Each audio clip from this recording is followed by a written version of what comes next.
दोस्तों, बाबा सिद्दीकी एक ऐसा नाम जिसको जो है लगातार जो है गोलियां बरसाई गई, जिसमें कि अब नाम आ रहा है गैंगस्टर लॉरेंस बिश्नोई का। लेकिन ये सवाल है कि आखिर इस तरीके से गैंगवार की जा रही है, इसको लेकर विशेष रूप से पूर्व आईपीएस ऑफिसर अमिताभ दास सर बताएंगे आपको कि आखिर ये माजरा क्या है और इतनी बड़ी घटना को अंजाम जो दिया जा रहा है। इससे पहले भी सिद्धू मूसेवाले का जो हत्या का अंजाम में लॉरेंस बिश्नोई का नाम आया और लगातार जो है इस तरह के मामले आ रहे हैं। सर, स्वागत है आपका। जी, धन्यवाद आपका। सर, ये सलमान खान का भी नाम अब जो है जुड़ने लगा है, क्योंकि हिरण को मारने वाला सलमान खान निशाने पर हैं लॉरेंस बिश्नोई के। क्या कुछ कहिएंगे? देखिए, एक लंबी कहानी है। पहले तो मैं बाबा सिद्दीकी के बारे में दर्शकों को बताऊँ। ये जो बाबा सिद्दीकी थे, ये मूल रूप से बिहार के ही रहने वाले थे। गोपालगंज में इनका पुश्तैनी गांव था और बाद में इनका परिवार रोजी रोटी के तलाश में बम्बई चला गया था और वहाँ इन्होंने बिज़नेस में काफ़ी कमाया, अच्छी खासी कमाई हुई, करोड़पति बन गए, अरबपति भी होंगे। कैसे बने वो? बेसिकली उनका काम कंस्ट्रक्शन का था। अच्छा, कंस्ट्रक्शन का काम था जी, प्रॉपर्टी में उनका काम था, कंस्ट्रक्शन का काम था। लेकिन सर, ये प्रॉपर्टी डीलिंग वाले लोग जो हैं मतलब कि छा जाते हैं पैसा के मामले में, इतना पैसा कमाते हैं। ज़्यादातर देखिए उसमें गलत रास्ता ही होता है। ये भी मैं बता दूं दर्शकों को कि अगर जो लोग छा रहे हैं तो कोई वो लोग चरखा चला के नहीं पैसा कमाते हैं। उसमें मैं बाबा सिद्दीकी पर नहीं कह रहा पर्टिकुलरली, लेकिन ज़्यादातर जो इस तरह के प्रॉपर्टी डीलर्स होते हैं वो 2 नंबर का काम करते हैं।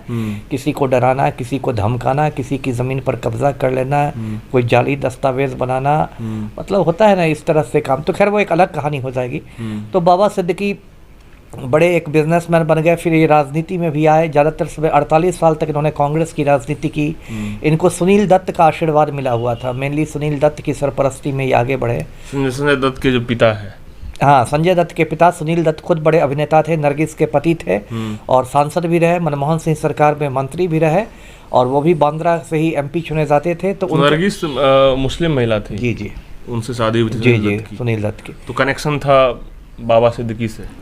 नहीं, उसको लेकर नहीं, कोई रिश्तेदारी नहीं थी। लेकिन चूंकि कांग्रेस में थे, सुनील दत्त भी कांग्रेस के थे, तो सुनील दत्त ने इनको एक कर्मठ जैसा युवा चेहरा देखा होगा, तो उन्होंने उनकी सरपरस्ती में ये आगे बढ़े। ये बम्बई महानगर निगम में सदस्य रहे, फिर ये 3 बार विधायक रहे बांद्रा वेस्ट के बाबा सिद्दीकी। फिर कुछ समय तक कांग्रेस सरकार में मंत्री भी रहे, खाद्य आपूर्ति के राज्य मंत्री रहे। और उसके बाद अभी इनका बेटा जीशान सिद्दीकी वहाँ बांद्रा ईस्ट का विधायक है। और देखिए, बाबा सिद्दीकी का इसलिए नाम ज़्यादा था क्योंकि इनकी इफ्तार पार्टियाँ बहुत मशहूर थी बम्बई में। दर्शकों को पता होगा, रमज़ान के महीने में जो मुसलमान लोग इफ्तार करते हैं, यानी सूरज डूबने के बाद जो रोज़ा खोलते हैं, तो वो इफ्तार पार्टियाँ ये बहुत शानदार देते थे बाबा सिद्दीकी, जिसमें बॉलीवुड के बड़े बड़े सितारे आते थे। और यहाँ तक लोग कहते हैं कि 2013 में जब शाहरुख खान और सलमान खान के बीच बोलचाल बंद हो गई थी, दोनों में थोड़ा झगड़ा था, तो बाबा सिद्दीकी ने दोनों को अपने इफ्तार में बुलवाया था और दोनों को गले मिलवा दिया था। इतनी इनकी धमक थी बॉलीवुड में भी। तो ये सब कुछ था। और उसके बाद अभी फरवरी महीने में ही 8-10 महीने पहले इन्होंने कांग्रेस छोड़ दिया था और एनसीपी में आ गए थे, उसके अजित पवार गुट में आ गए थे। तो यही सब था। और अभी विजयादशमी का जो दिन था, है ना, 2 दिन पहले, तो उसी दिन ये अपने बेटे के दफ्तर के पास थे। उसी समय 3 शूटरों ने आके इनको भून दिया। इनको लीलावती अस्पताल ले जाया गया, लेकिन इनकी जान जा चुकी थी। तो बहुत सनसनीखेज इनकी हत्या हुई। उसमें से 2 शूटरों को पकड़ लिया गया तुरंत, एक को बाद में पकड़ा गया। अब तक 3 लोग पकड़ा गए हैं। अब इसमें देखिए, सलमान खान के ये दोस्त माने जाते थे बाबा सिद्दीकी, तो इसलिए इसमें हाँ लॉरेंस बिश्नोई का नाम आ रहा है। अब लॉरेंस बिश्नोई, मैं दर्शकों को बताऊं कि एक बहुत बड़ा खूंखार क्रिमिनल है। और ऐसे तो ये जेल में बंद है कई साल से, कभी तिहाड़ जेल में रहता है, कभी साबरमती जेल में। एक मिनट, हाँ। लेकिन ये जेल के अंदर से लॉरेंस बिश्नोई अपने गिरोह का संचालन करता है। और सलमान खान इसके निशाने पर इसलिए है कि दर्शकों को याद होगा, कुछ साल पहले जोधपुर में सलमान खान ने काले हिरणों का शिकार कर दिया था। और ये जो बिश्नोई समाज होता है, ये इस समाज के लोग काले हिरण को पवित्र मानते हैं, उसकी पूजा करते हैं। ब्राह्मण होते हैं क्या ये लोग? नहीं, ब्राह्मण नहीं होते हैं, बिश्नोई समाज नहीं, ब्राह्मण नहीं होते हैं। लेकिन ये लोग प्रकृति के पूजक हैं मेनली। ये पेड़ पौधे, पक्षी, पशु, इन सब की पूजा करते हैं। तो लॉरेंस बिश्नोई ने तभी धमकी दी थी कि मैं सलमान खान को मार डालूंगा। तो इसलिए अब उस पर शक की सुई घूम गई है लॉरेंस बिश्नोई गिरोह पर। दूसरी चीज़ है कि वो कहता है कि दाऊद इब्राहिम से कनेक्शन है सलमान खान का, देशद्रोही है, देश के लिए नहीं सोचेगा, तो हम तो देश के लिए जान दे सकते हैं, लॉरेंस बिश्नोई कह रहा है। ऐसा नहीं है, ऐसा है लॉरेंस बिश्नोई है तब ये सब तो खैर डायलॉगबाजी की बात है। वो लॉरेंस बिश्नोई भी क्रिमिनल ही है, उसने कौन देश सेवा की है? वो तो क्रिमिनल ही है, वो तो क्रिमिनल है। वो तो देखिए अपने हत्या को, अपने पाप को वो मतलब एक तरह से जस्टिफाई कर रहा है। मैंने सर उसका देखा एक इंटरव्यू, एबीपी के एक पत्रकार ने जेल से ही इंटरव्यू में बात उगलवाई। तो कह रहा है कि सीधा मेरा कनेक्शन किसी को मारने और धमकाने का नहीं है, जो देश के अपोजिट बात करेगा वो मेरे दुश्मन बनेगा। खैर ये तो वो अपने पाप कर्मों को एक देशभक्ति का चोला पहना रहा है। हाँ, ये माफिया लोगों का एक पुराना मतलब तरीका है ना, 70 चूहे खा के बिल्ली हज को चलती है। सारा खून खराबा करने के बाद एकदम भगत सिंह बन जाइए। तो ये सब तो खैर बकवास कर रहा है, घूम रहा है उसका। हाँ, और सही कहा आपने। देखिए बहुत बड़ा गैंग है और उसके बारे में कहा था कि 700 शूटर्स हैं और इसका एक दाहिना हाथ है गोल्डी बरार, जो कॉलेज के दिनों से इसका साथी है। वो गोल्डी बरार कनाडा में रहता है। दर्शकों को जानकर आश्चर्य हुआ कि जो लॉरेंस बिश्नोई है कि इसके पिता हरियाणा पुलिस में सिपाही हुआ करते थे और खुद इसने पंजाब यूनिवर्सिटी से कानून की पढ़ाई की है, लॉ की डिग्री पढ़ ली है। जो दिन रात खुद कानून तोड़ता है लॉरेंस बिश्नोई, उसने कानून की पढ़ाई की थी और पंजाब यूनिवर्सिटी में ही इसकी दोस्ती हुई थी गोल्डी बरार से। और पिछले 3 साल में मैं दर्शकों को बता दूं इसने 3 बड़ी हत्याएं की हैं, करवाई। गोधरा भी है ना सर कोई, रोहित गोधरा, हाँ, वो राजस्थान में सक्रिय रहता है, वो भी इसी गैंग का है। पिछले 3 सालों में इस गैंग ने, लॉरेंस बिश्नोई गैंग ने 3 बड़ी हत्याएं की हैं। 2022 में इसने सिद्धू मूसेवाला को मरवाया था, जो पंजाबी गायक थे, काफी पॉपुलर पंजाबी गायक थे। सिद्धू मूसेवाला की हत्या हुई 2023 के बारे में कहा जा रहा है। एक मिनट, 2023 में इसने इसकी हत्या करवाई सुखदेव सिंह गोगामेड़ी की, वो करणी सेना का चीफ था, जयपुर में उसकी हत्या हुई। और 24 में इसने बाबा सिद्दीकी की हत्या करवाई। बैक टू बैक आप कह सकते हैं, 22, 23, 24 3 साल में 3 बड़ी हत्याएं करवाई हैं। और इस देश के लिए बहुत शर्म की बात है, मतलब देश के लिए मैं कह रहा हूँ, जो लोग सरकार चला रहे हैं, हमारे 56 इंच का सीना वाले प्रधानमंत्री और हमारे तड़ीपाड़ गृह मंत्री महोदय या हमारे राष्ट्रीय सुरक्षा सलाहकार, ये लोग बड़ी बड़ी बातें करते हैं। गोदी मीडिया दिखाएगा कि मोदी जी के तो एक फोन पर यूक्रेन युद्ध रुक जाएगा। तो इतने बड़े जब ये तीसमार खान है, तो जरा लॉरेंस बिश्नोई ने कानून का मजाक बना दिया है, जेल के अंदर से चला रहा है गैंग, और आपका 56 इंच का सीना कहाँ है? और ये तड़ीपाड़ गृह मंत्री बस ऑपरेशन लोटस में लगे रहते हैं। ये कहता है कि दाऊद इब्राहिम का निशाना है मेरा, लेकिन उससे पहले दाऊद इब्राहिम से जुड़े जो भी लोग हैं वो मेरे निशाने पे होंगे। नहीं, ये सब देखिए फिर फालतू बात है ना। दाऊद इब्राहिम इसके निशाने पर है तो पाकिस्तान शूटर भेजवा के दाऊद इब्राहिम को मरवाए, सिद्धू मूसेवाला को मरवा दिया। तो आपको सर क्या लगता है, दाऊद इब्राहिम पाकिस्तान में है? अब मुझे क्या लगता है, जो लोग कयास लगा रहे हैं, जो कयास है, कोई मैं थोड़े पक्के तौर पर कह सकता हूँ, लेकिन बहुत दिनों से जब से बम्बई ब्लास्ट देखिए हुआ, बम्बई में जो बम धमाके हुए 1993 में, उसके बाद से जब भारत में वो एक आतंकवादी घोषित कर दिया गया, उसके बारे में माना जाता है कि तब से वो पाकिस्तान में है दाऊद इब्राहिम। बीच में दुबई की भी बात थी, लेकिन अभी पाकिस्तान में माना जाता है कि जो पाकिस्तानी खुफिया एजेंसी ISI, उसके एक तरह से आप कह सकते हैं संरक्षण में वो है। और वो कहाँ छिपा हुआ है ये बात सिर्फ ISI को मालूम है और किसी को ISI को मालूम है, और पाकिस्तान संरक्षित किया हुआ है उसको। जी। तो दैट मीन्स इंडिया के जो रॉ है वो पता नहीं लगा पा रही है। अब उसका तो यही मतलब है, और यदि पता लगा भी लिया हो, मुझे नहीं मालूम कि रॉ ने क्या किया है, तो उस तक पहुंच नहीं रहा है उसके हाथ, क्योंकि वो अंडरग्राउंड तो होगा सर, क्योंकि पाकिस्तान में खुलेआम तो नहीं घूम सकता। नहीं, खुलेआम नहीं। देखिए पाकिस्तान में मैं बताऊं, अब तो एक अलग हम लोग मुद्दे पर चले गए। पाकिस्तान में आपको याद होगा इसी तरह सर, हम लोग एक पॉडकास्ट के जरिए बात कर रहे हैं, नॉट न्यूज़। मैं समझ गया आपकी बात, कट करके अलग अलग पार्ट लगाऊंगा। मैं समझ गया आपकी बात। देखिए ओसामा बिन लादेन के बारे में भी क्या था, वो पाकिस्तान में छिपा हुआ था, एबोटाबाद में छिपा हुआ था, आराम से मारा रहा था बीवियों के साथ और इसके साथ, और पाकिस्तान ने कभी नहीं माना कि मतलब वो हमारे यहाँ छिपा हुआ है। लेकिन ये खबर अमेरिका को लग गई। अमेरिका का जो CIA है, जो अमेरिकी खुफिया एजेंसी है, तो पाकिस्तान को बाप है। तो CIA ने क्या किया कि वहां पर अमेरिकन सील कमांडो भेजे गए, जो अमेरिका के सील कमांडो सबसे खतरनाक जो कमांडो होते हैं, वो भेजे गए एबोटाबाद में, और उन लोगों ने जाके ओसामा बिन लादेन को खलास कर दिया। जब ओसामा बिन लादेन को खलास किया गया एबोटाबाद में पाकिस्तान में, तब ये बात दुनिया में जाहिर हुई कि भाई ये तो पाकिस्तान में बैठा हुआ था। उसके पहले तो पाकिस्तान कर रहा था कि कहाँ है मुझे नहीं मालूम। तो वही बात दाऊद इब्राहिम के साथ। देखिए दाऊद इब्राहिम अमेरिका की भी लिस्ट पर है, अमेरिका के भी मोस्ट वांटेड लिस्ट पर, बिल्कुल। और अमेरिका भी उसको हाथ धोके पीछे पड़ा हुआ है। तो एक दिन खबर आएगी, ब्रेकिंग न्यूज आएगा कि अमेरिकी कमांडो ने मिलकर दाऊद इब्राहिम को खलास कर दिया, और तब फिर पाकिस्तान कहेगा अरे हमें नहीं मालूम था, यहाँ पर छिपा हुआ था, कराची में छिपा हुआ था, लाहौर में छिपा हुआ था। तो सर अब उसकी जिंदगी कितने उम्र की होगी, किसकी? दाऊद इब्राहिम की?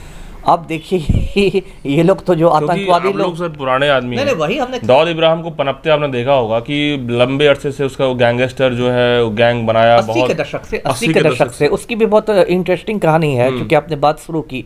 दाऊद इब्राहिम का पिता भी बॉम्बे पुलिस में हेड कांस्टेबल था, अच्छा है ना, और मतलब हवलदार जिसको कहते हैं हिंदी में। और दाऊद इब्राहिम बम्बई के एक बहुत छोटा इलाका डोंगरी में रहने वाला था। और उस समय बम्बे के 3 बड़े बड़े माफिया डॉन थे। 1980 के दशक की मैं बात कर रहा हूँ। एक था हाजी मस्तान, जो मेनली तस्कर था, सोने की स्मगलिंग करता था, दुबई से सोना लाकर हिंदुस्तान में खपाता था, हाजी मस्तान। दूसरा गैंग था, वो था पठान गिरोह का था, वो करीम लाला नाम था, वो बहुत बड़ा डॉन था बॉम्बे का। और तीसरा था वरदा भाई, जिसका जो मद्रासी था, उसका पूरा नाम था वरद राजन मुदालियार, लेकिन उसको लोग संक्षेप में वरदा भाई कहते थे। और वो जो धारावी है, एशिया की सबसे बड़ी झोंपड़पट्टी है बॉम्बे में, एशिया का सबसे बड़ा स्लम है धारावी, वो धारावी का समझिए किंग था वरदा भाई। अच्छा, हाँ, तो तीनों धारा खत्म हो गया। हाँ, तो उसके बाद देखिए बहुत इंटरेस्टिंग कहानी है। तीनों मारा गया कि नहीं, अभी जिंदा है? नहीं, तीनों चला गया ऊपर अलग अलग तरह से। तो उसमें देखिए क्या हुआ कि अंत में इन तीनों ने एक जगह बैठक की, हाजी मस्तान ने, वरदा भाई ने और करीम लाला ने, और इन्होंने एक तरह से बॉम्बे को आपस में मतलब बांट लिया कि इस इलाके में तुम करोगे माफियागिरी, तुम चलाओगे, उसमें हम नहीं घुसेंगे। इस इलाके में हम माफियागिरी करेंगे, इसमें तुमको नहीं घुसना है। इस इलाके में हम माफियागिरी करेंगे, तुमको नहीं घुसना है। ये बहुत इंटरेस्टिंग कहानी है। उसके बाद देखिए हाजी मस्तान बहुत बड़ा तस्कर था। कहते हैं कि जो दीवार फिल्म बनी अमिताभ बच्चन की, वो उसी की जिंदगी पर बनी है, हाजी मस्तान के ही लाइफ पर। हाजी मस्तान जो था वो इमरजेंसी के समय जेल गया, इंदिरा गांधी ने जेल भेज दिया। और बम्बई जेल में हाजी मस्तान था, और बम्बई जेल में ही जयप्रकाश नारायण थे, जेपी बंद थे। और वहाँ मतलब हाजी मस्तान ने जाके उनको प्रणाम किया, और जेपी जानते ही थे कि बहुत बड़ा तस्कर है। जेपी ने उसको कहा कि भाई सुधर जाओ, कौन रास्ते पर चल रहे हो। तो जेपी के आगे हाजी मस्तान ने कसम खाई कि अब मैं ये सब धंधा छोड़ दूंगा 2 नंबर का। और जेल से निकलने के बाद वो मतलब एक तरह से फिर उसने तस्करी नहीं की, ऐसे भी तस्करी में उसको इतना पैसा था कि अब क्या 7 पुश्त का जमा कर चुका था। उसके बाद वो राजनीति में आने लगा, मुसलमानों की नेतागिरी करने लगा, और अब तो खैर वो दिवंगत हो गया। दूसरा जो था वरदा भाई, उसके पीछे बॉम्बे का एक पुलिस ऑफिसर मतलब हाथ धो के पड़ गया, YS पवार नाम था। उसने इतना तंग किया कि वरदा भाई भागा, बम्बई छोड़ के मद्रास भाग गया, है ना। और तीसरा जो था करीम लाला का पठान गैंग था, उसमें मेनली पठान लोग थे उसमें। और दाऊद इब्राहिम के गैंग में समझिए 36 का रिश्ता था। और वो दाऊद इब्राहिम के लोगों को मरवाता था, दाऊद इब्राहिम उसके लोगों को मरवाता था। अच्छा। लेकिन धीरे धीरे करीम लाला गिरोह का बिल्कुल सफाया हो गया, और 80 के दशक में दाऊद इब्राहिम का उदय हुआ। अच्छा। और एक फिर बहुत ये लंबी कहानी है। फिर दाऊद इब्राहिम गैंग था, उसमें उसके बड़े बड़े दाऊद इब्राहिम के बाद उसके बड़े बड़े जो थे, एक छोटा शकील था, एक दाऊद रहने वाला कहाँ का था? क्या दाऊद? मूलतः दाऊद इब्राहिम आजमगढ़ का रहने वाला है, यूपी का। अबू सलेम भी आजमगढ़ का ही रहने वाला है ना। लेकिन ये लोग बम्बई जाके बस गए थे। मैंने बताया उसका पिता बॉम्बे पुलिस में हवलदार हुआ करता था। तो आखिर पनपने का सहारा जो मिला, वो तो कहीं ना संरक्षण तो मिलता गया, पनपते गया, आगे बढ़ते गैंग बनते गया। बिल्कुल बिल्कुल, संरक्षण के बिना देखिए कुछ होता नहीं है। मुंबई का संरक्षण मिला होगा। बाल ठाकरे एक जमाने में उनके इशारे पे मुंबई चलता था, तो क्या बाल ठाकरे ने कंट्रोल नहीं कर पाया होगा? बाल ठाकरे तो बेसिकली मतलब कट्टर आदमी था, कट्टर हिंदू था, या फिर वो बिहारियों को भी पिटवाता था, कहता था एक बिहारी 100 बीमारी। तो बाल ठाकरे का तो अलग था, वो अरुण गावली को प्रमोट करता था। अरुण गावली एक अलग बॉम्बे का माफिया डॉन था। बाद में राजनीति में आ गया। मेरा ये पूछना है कि दाऊद इब्राहिम को पनपने से कोई रोक नहीं पाया, और अंडरवर्ल्ड डॉन बन गया। बिल्कुल। आखिर कुछ तो कमी होगी हमारे देश में। कुछ क्या, बहुत कमी है। इतना भ्रष्ट हमारा सिस्टम है। पुलिस में भ्रष्टाचार है, न्यायपालिका में भ्रष्टाचार है, राजनीति का अपराधीकरण हो गया है। DGP रैंक के लोग, IPS क्रिमिनल क्राइम कंट्रोल के लोग, वो भी नहीं संभाल पाए इन चीजों नहीं संभालता है ना। जब मान लीजिए कोई ईमानदार DGP है, उसने काम करना चाहा, तो उसका अगले दिन तबादला हो जाएगा, उसको पुलिस भवन निर्माण निगम में भेज दिया जाएगा। मिलावट की जिंदगी हो जाती है ना। जी जी। क्या है कि देखिए, मैं आपको अभी बिहार के संदर्भ में बताऊं, अब है ना, तो ये देख लीजिए, ये हमारे मुख्यमंत्री हैं पलटू राम, ये अनंत सिंह के देखिए एकदम आज्ञाकारी चपरासी बने हुए हैं। सर, अभी एक मिनट, अभी कल्पना, चूंकि आपने बात छड़ी इसलिए मैं दर्शकों को बता रहा हूँ। अगर कल्पना कीजिए कि आज बिहार के DGP महोदय जो है आलोक राज सर, वो अनंत सिंह पर कोई एक्शन ले कड़ा, तो रात में उनका ट्रांसफर हो जाएगा, वो DG होमगार्ड बन जाएंगे, है ना। ऐसा ही ये मैं होता है। और यही स्थिति कमोबेश हिंदुस्तान के सभी राज्यों में है, जी, कमोबेश। कमोबेश होता तो है। इसलिए इसमें माफिया का उदय होता है। बिल्कुल, जी उदय इसी कारण होता है। बिल्कुल जी। सर उसी क्रम में हम ये पूछ रहे हैं आपसे कि आखिर दाऊद इब्राहिम के कनेक्शन से सलमान खान की बातें आ रही है। सलमान खान की और भी मादे कि काला हिरण को मारने के लिए वो भी है। अब सलमान खान के करीबी दोस्त ये बाबा सिद्दीकी रहे, इसलिए खत्म कर दिया गया। अगला निशाना सलमान खान के ऊपर में सलमान खान की सिक्योरिटी बढ़ा दी गई है। तो ओवरऑल इस पूरे मामले में जिस तरीके से इसका जो शूटर्स हर जगह पनप रहा है, जैसे आपने बताया कि गोल्डी बराड़ कनाडा से ऑपरेट करता है, हर जगह से ऑपरेट कर रहा है, तो फिर इस पूरे सिस्टम को कंट्रोल किया जा पाएगा या फिर इसका और बढ़ावा होगा? देखिए होता क्या है कि सरकार की इच्छा शक्ति रहे, है ना, इच्छा शक्ति। जैसे मैं अमेरिका और हिंदुस्तान की भी तुलना करूं तो अमेरिका पर इतना बड़ा अलकायदा ने खतरा पैदा किया था। आपको 9/11 की घटना याद होगी, जब हवाई जहाज ही आके टकरा गया था वर्ल्ड ट्रेड सेंटर से, हजारों लोग मारे गए थे। तो अमेरिका सुपर पावर एकदम सत्तू बांध के पीछे पड़ गया, उसने अलकायदा की कमर तोड़ दी। अब अलकायदा का नाम भी सुनते हैं, ओसामा बिन लादेन कुत्ते की मौत मारा गया। सर एक बात और मेरे जहन में आ रही है कि लॉरेंस बिश्नोई का जो अंडरस्टैंडिंग है वो कई बार इंटरव्यू में दिया है, लाखों लोग करोड़ों लोग समझ रहे हैं। वो अब वो बनावटी चोला पहन रहा है या हिंदुत्व की बातें कर रहा है या भारत की राष्ट्र की बात सोचता है, वो तो अलग चीज़ें हैं। बट यहाँ तो क्राइम की जो जन्म दिया है, जो लगातार गैंगस्टर बनकर के जिस तरीके से कानून को हाथ में लेके अपराध को अंजाम दे रहा है, वो उससे आपको लगता नहीं है कि कहीं ना कहीं हमारे इंडिया में हिंदुत्ववादी की जो विचारधाराएं हैं उसमें सोच की बात आ रही है, और फिर कहीं ना कहीं इनडोर और आउटडोर यानी कि अंदर खाने में कोई और है इसके पीछे? आपको क्या लग रहा है? नहीं हो तो देखिए कुछ भी सकता है, इतना ज़्यादा देखिए यहाँ पर राजनीति और अपराध का तो हिंदुस्तान में आप जानते हैं छोली दामन का रिश्ता है ना।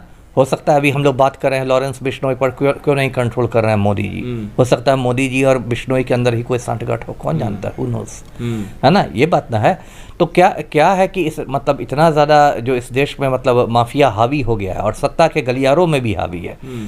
कल को पता चलेगा कि लॉरेंस बिश्नोई जमानत पर छूट गया, परसों पता चला कि लॉरेंस बिश्नोई भाजपा में शामिल हो गया, चौथे रोज पता चला कि वो वॉशिंग मशीन में धुल गया, वो प्रखर राष्ट्रवादी है, पांचवें लोग पता चलेगा कि वरिष्ठ राम भक्त को भाजपा ने खड़ा कर दिया है कोई ऐसी सीट से जहां बिश्नोई की बहुत आबादी है, राजस्थान में या कहीं हरियाणा से जहां बिश्नोई की बात। पांचवें रोज पता चलेगा कि वो माननीय सांसद बन गए लॉरेंस बिश्नोई, वो तो संसद में है।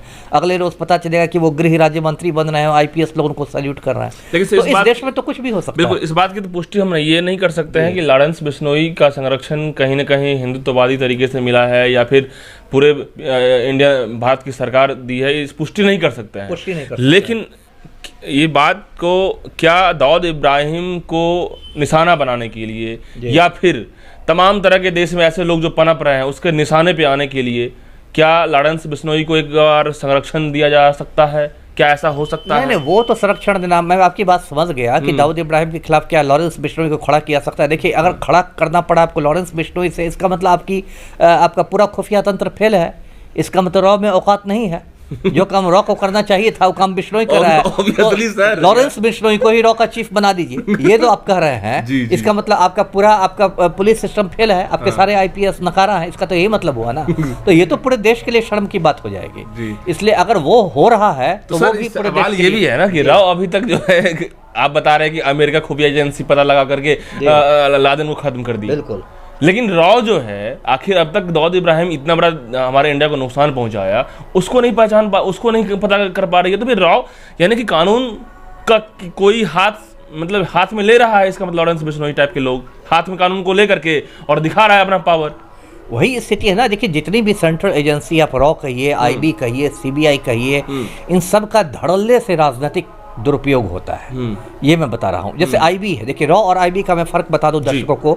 IB हुआ इंटेलिजेंस ब्यूरो जिसको कहते हैं, वो देश के अंदर की जासूसी का काम करता है, और रॉ हुआ रिसर्च एंड एनालिसिस विंग, वो देश के बाहर जासूसी का काम करता है। यही दोनों में मूल फर्क है। लेकिन इन सब का राजनीतिक दुरुपयोग होता है। जैसे एक मैं उदाहरण देता हूँ कि IB का काम कायदे से होना चाहिए कि वो आतंकवादियों का फोन टैप करे, आतंकवादियों पर नजर रखे।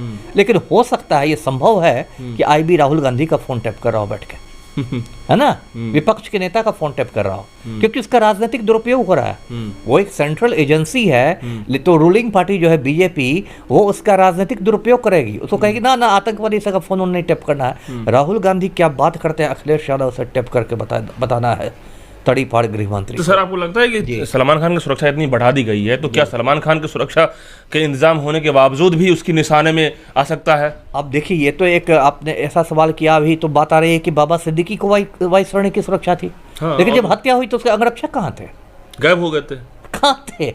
और वाई श्रेणी की, देखिए 4 श्रेणी की सुरक्षा होती है, Z+, Z, Y+ और Y, यही देश में 4 श्रेणी की सुरक्षा है। वाई श्रेणी की सुरक्षा का मतलब है कि एक दो नहीं, अनेकानेक अंगरक्षक आपके साथ रहने चाहिए। दूसरी बात है कि सर हमारे इंडिया में मुंबई की पुलिस को सख्त माना जाता है। आपने भी कहा मुंबई पुलिस काफी एक्टिव होते हैं तमाम क्राइम की दुनिया में, तो मुंबई पुलिस के दाग लग रहा है यहाँ पे। दाग तो लग ही रहा है, इसमें आप दो मत क्या। देखिए, हत्या किस रोज हुई? विजयादशमी के दिन। विजयादशमी के समय, पूरे दशहरा के समय तो पुलिस वालों की छुट्टी रद्द हो जाती है ना, और जगह जगह उनकी बंदोबस्त ड्यूटी रहती है। तो दशहरा मेला लगता है, विजयादशमी पर कितने कार्यक्रम होते हैं, बंदोबस्त ड्यूटी उनकी रहती है, सारे पुलिस वाले वर्दी पहन के सड़कों पर रहते हैं। इसके बावजूद यदि घटना होती है, और वो भी नहीं कि कोई एकदम बाहर के क्षेत्र, बॉम्बे का जो एकदम पॉश एरिया है बांद्रा, उसमें ही घटना हुई, इससे क्या जाहिर हो रहा है सर? जाहिर हो रहा है कि ठीक से आपने काम नहीं की। यदि हथियार लेके लोग पहुंच गए, इसका मतलब आपने जो चेक पॉइंट सब पर आप नहीं तलाशी ले रहे थे, खाली हाथ नहीं ना आए थे, हथियार आए थे, 9.9 mm के पिस्टल लेके आए थे, 2-3 शूटर्स आए थे, तो इसका मतलब जो लेकिन सर ये जो सिद्दीकी, बाबा सिद्दीकी है, अब देखा जाए तो कानून को हाथ में लेने का अधिकार तो किसी को नहीं है, लेकिन सवाल है कि बाबा सिद्दीकी भी कोई दूध के धुले नहीं थे। 55 से 60 मुकदमे उनके ऊपर में थे।